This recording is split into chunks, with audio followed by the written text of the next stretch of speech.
"We have no money, daughter," cried the single father. The millionaire behind the scenes did something no one expected. The morning light filtered through the bakery window like honey through a strainer, casting golden squares across the worn linoleum floor. Michael Hayes stood at the glass counter. His daughter Emma balanced on his hip, her small fingers reaching toward the pastry she couldn't have. "Papa, that one," Emma said, pointing to a chocolate croissant that sat plump and perfect on the middle shelf. Michael felt the weight of his empty wallet in his back pocket. $3.47. That was what remained until Friday, and Friday was still 3 days away. He'd already counted it twice that morning, hoping somehow the numbers would change.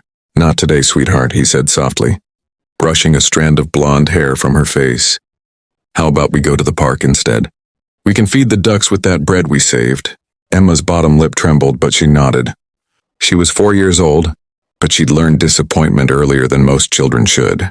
Life had taught her that lesson when her mother left 18 months ago, disappearing like morning mist with barely a note of explanation. Some people aren't built for the long haul, Michael had learned. Some people need something he couldn't give.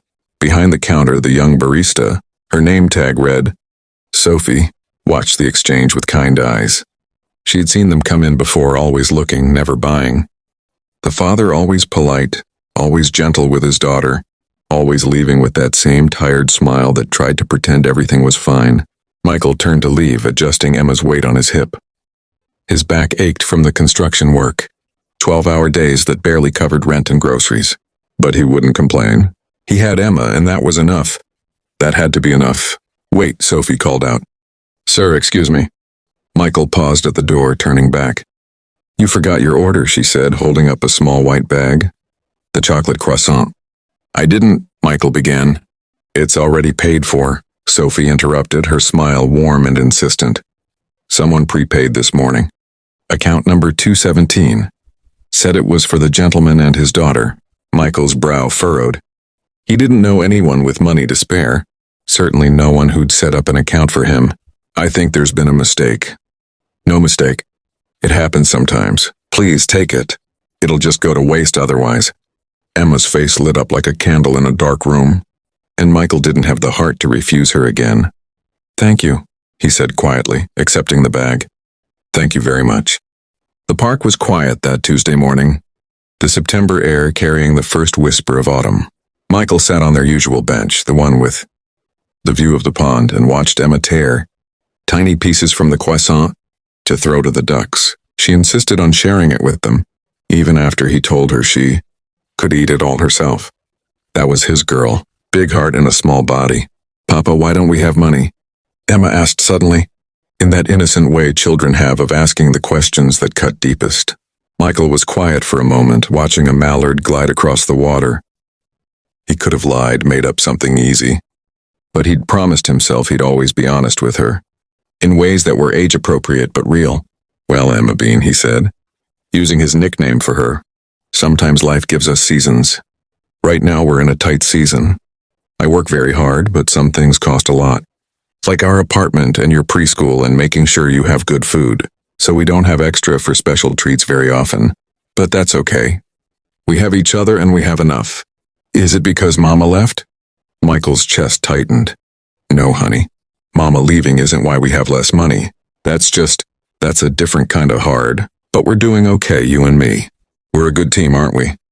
Emma nodded, climbing into his lap, and Michael wrapped his arms around her, holding on to the one thing in his life that made sense. The next morning, Wednesday, they walked past the bakery again on the way to Emma's preschool. Michael didn't intend to go in, but Emma tugged his hand. "Can we just look, Papa? Just look at the pretty cakes." He couldn't deny her that small joy. They stepped inside, the scent of fresh bread and cinnamon embracing them like a warm hug. Sophie was there again, and her face brightened when she saw them. "Good morning. Account 217 is active today, too, if you'd like to." "Ma'am," Michael interrupted gently, "I appreciate what you did yesterday, I really do. But I can't accept charity. I don't know who set up that account, but it wouldn't be right." Sophie's expression softened with understanding. She was young, probably mid-20s, but there was an old wisdom in her eyes. "It's not charity," she said carefully. "Someone wanted to do something kind. Is it so hard to let them?" Michael opened his mouth to respond, but found he didn't have an answer. Pride was a funny thing. It kept your back straight when you wanted to crumble, but it also kept you from accepting help when you needed it. "Papa, please?" Emma whispered. He looked down at his daughter, at the hope in her eyes, and felt something in his chest give way like a dam that had held too long. "One more time," he said. "But that's all." Sophie smiled and packed up a chocolate croissant and, without asking, added a blueberry muffin and a small apple juice. "Account 217, she said simply. Thursday morning, Michael got up early before dawn. He'd made a decision. He would go to the bakery, wait outside if he had to, and find out who was behind this mysterious account. He needed to thank them properly and explain that while he was grateful, he couldn't continue accepting their generosity. The bakery didn't open until 7, but when Michael arrived at 6:30, there was already someone inside. Through the window, he could see an older gentleman, maybe 70, with silver hair and kind eyes behind wire-rimmed glasses. He was talking with Sophie, gesturing as he spoke. Michael waited, the morning air cool against his face. When the man finally emerged, Michael stepped forward. "Excuse me, sir. I don't mean to bother you, but I think you might be able to help me. There's an account at this bakery, number 217, and..." The older man held up a gentle hand. "You're Michael," he said. It wasn't a question. "Yes, sir. And I just want to say thank you, but I can't keep accepting..." "Walk with me a moment," the man interrupted kindly. "My name is Robert Thornton, and I'd like to tell you a story if you have the time." Something in the man's manner made Michael trust him. They walked slowly along the quiet street as the city began to wake. 43 years ago, Robert began. I was where you are now.